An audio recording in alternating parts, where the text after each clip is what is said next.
लग्नानंतर होईलच प्रेम या मालिकेच्या येणाऱ्या भागामध्ये प्रेक्षकांना आपण पाहणार आहोत की नंदिनीची आई नंदिनीला म्हणते, नंदिनी तू जीवांच्या प्रेमात पडली आहे. म्हणजे बघ ना, अगोदरची जर का नंदिनी असती तर या केसमध्ये तू केव्हाच सोडून जीवाला निघून गेली असती.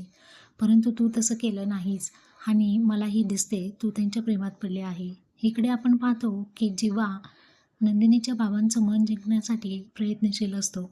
नंदिनीचे बाबा बाहेर प्राणायाम करत असतात.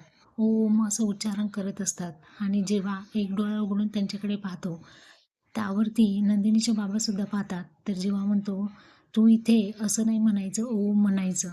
असं जेव्हा त्यांचं मन जिंकण्याचा प्रयत्न करत असतो. परंतु जीवाच्या या प्रयत्नांना नक्की यश मिळेल का?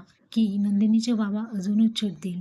या प्रश्नाचं उत्तर प्रेक्षकांनो आपल्याला येणाऱ्या भागामध्ये समजणार आहे आणि काव्य आणि पाठ यांचा सुद्धा एपिसोड खूपच मस्त असणार.